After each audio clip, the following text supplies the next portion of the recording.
Hi guys, welcome to my channel. आज इस video में हम बात करेंगे, यदि कोई लड़की है, प्रेग्नेंट हो गई है, 25 साल की है और उसका दूसरा मंथ या पहला मंथ चल रहा है और अचानक से उस लड़की को ब्लीडिंग होना स्टार्ट हो गई और उसका बच्चा गिर गया। तो ऐसा क्यों होता है? आप प्रेग्नेंट होती हो, आपका दूसरा मंथ तीसरा मंथ स्टार्ट हो जाता है, उसके बाद आपका बच्चा गिर जाता है। ऐसी कौन सी गलतियां आप करती हो जिससे कि आपका बच्चा गिरता है और आपकी बॉडी के अंदर कौन कौन सी ऐसी बीमारियां हो जाती है जिस वजह से आपका बेबी दूसरे तीसरे मंथ के अंदर गिर जाता है। आज मैं इसी के बारे में आपको बताऊंगा। ये वीडियो आप पूरा देखना। आपके सामने जो इमेज है ना, ये अंडे की इमेज है जो आपका आवरी होता है। जब भी अंडा फूटता है, वहां से फॉलिकल निकलते हैं, अंडा निकलता है, तो ये निकलता है लड़की के अंदर 11 से और 16 दिन के बीच के अंदर। अब ये डिपेंड करता है कि लड़की की साइकिल्स कितने दिन की है। कुछ लड़कियों के अंदर साइकिल्स 28 दिन की होती है, कुछ लड़कियों के अंदर 24 दिन की साइकिल्स होती है, कुछ के अंदर 30 दिन की होती है, कुछ के अंदर 35 दिन की होती है। यदि 30 दिन की साइकिल्स है तो आपका अंडा निकलेगा 14 तारीख से 17 तारीख के बीच के अंदर और पीक टाइम रहेगा 15 तारीख को। यदि आपकी साइकिल्स 28 तारीख की है तो आपका 13 तारीख को 14 तारीख को अंडा निकलेगा। यदि आपकी साइकिल 24 तारीख की है तो 24 दिन की साइकिल्स आ रही है तो आपका अंडा 11 या 9 से 11 दिन के बीच के अंदर निकलेगा। यदि आपकी साइकिल्स 35 दिन की है तो आपका अंडा 19 तारीख के बाद निकलेगा और 24 तारीख के बीच के अंदर निकलेगा। इस प्रकार आपका अंडा निकलता है। तो इस वीडियो में मैं आपको कुछ ऐसे पॉइंट बताऊंगा, यदि आप प्रेग्नेंट हो और प्रेग्नेंट होने के बाद में आपको ब्लीडिंग होती है, एक दो ब्लड की बूंदें आती है, तो समझ लेना कि आपका बेबी वहां से निकल रहा है, क्योंकि कुछ कंडीशन ऐसी होती है। तो सबसे पहले हम बात करेंगे, जो आपकी साइकिल्स होती है, आपकी साइकिल्स लेंथ आपको पता होना चाहिए। जैसे आपकी साइकिल्स 28 दिन की है या 24 दिन की है या 25 दिन की है या 35 दिन की है, तो मान लो 28 दिन की साइकिल्स आपकी चल रही है, आपकी 28 दिन की साइकिल चल रही है, तो आपका अंडे वाला टाइम है ना, ये 10 तारीख को और 15 तारीख के बीच के अंदर आता है और पीक टाइम होता है ये आपका 13 और 14, ये 2 दिन पीक टाइम होता है।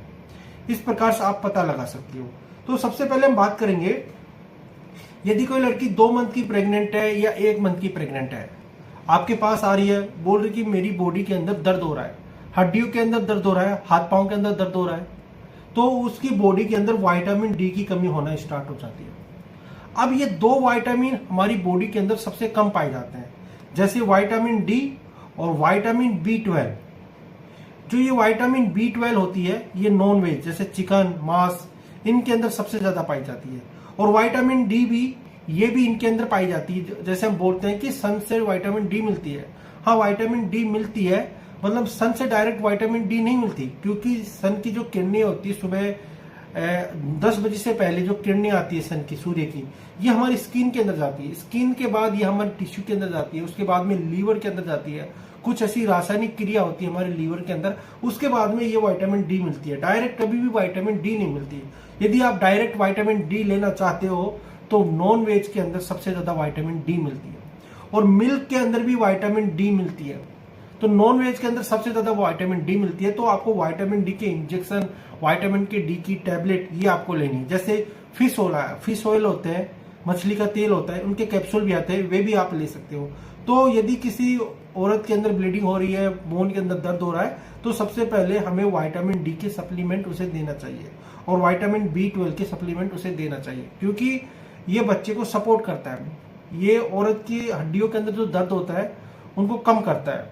उसके बाद हम बात करेंगे फाइब्रोइड, यानी बच्चादानी की गांठ। ये तो आपने जरूर सुना होगा, लड़कियों के अंदर बच्चादानी की गांठ हो गई, यानी उसकी पहली सर्जरी हुई, दूसरी सर्जरी हुई, तीसरी सर्जरी होने के बाद में लड़की प्रेग्नेंट हुई, क्योंकि उसके बच्चेदानी के अंदर गांठ थी।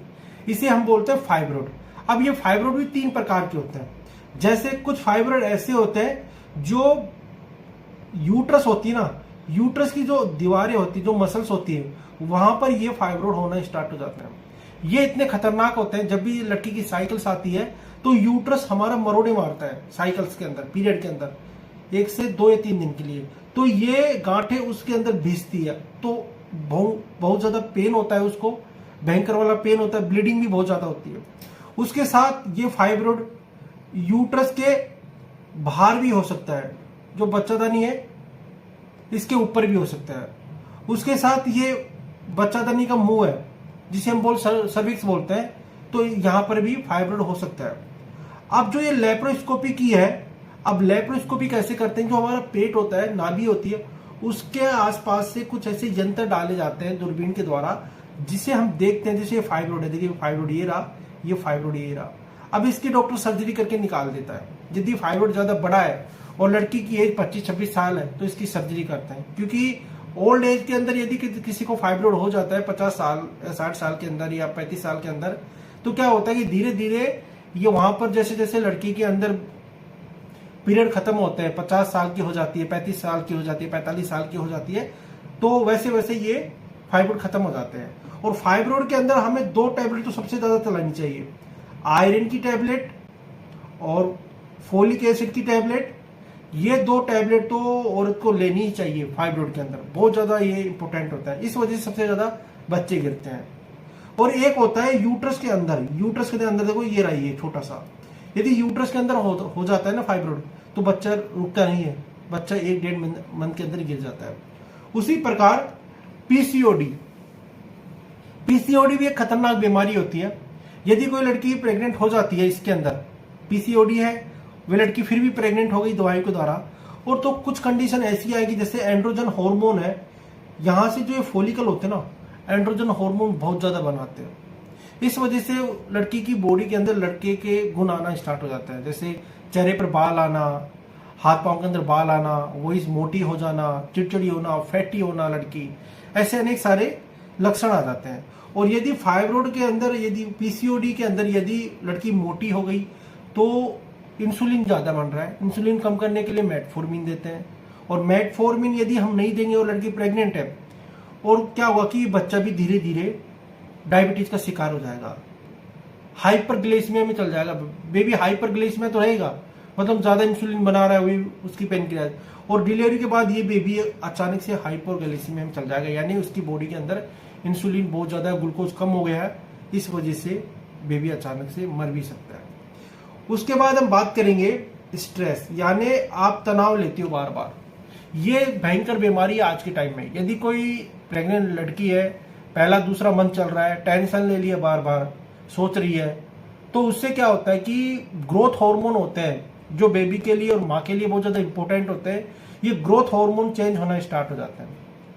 यदि किसी के अंदर ग्रोथ हार्मोन या प्रेगनेंसी वाले जो हार्मोन होते हैं, प्रोजेस्टेरोन हार्मोन होता है, बच्चे को सपोर्ट करता है यूट्रस के अंदर, यदि प्रोजेस्टेरोन हार्मोन कम होना स्टार्ट हो जाएगा तो क्या होगा कि यूट्रस के अंदर बेबी चिपका रहता है ना, ये अचानक से बाहर निकल जाएगा, बेबी गिर जाएगा।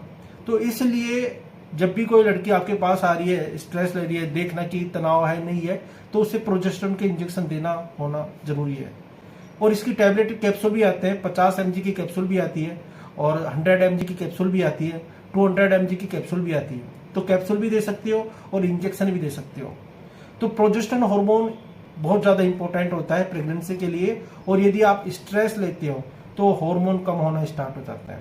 तो यदि इन बातों का आप ध्यान रख लोगे, आप बच्चे प्लानिंग कर रही हो, और यदि इनमें से आपको एक भी डिजीज है ना, तो सबसे पहले उसका इलाज कराओ।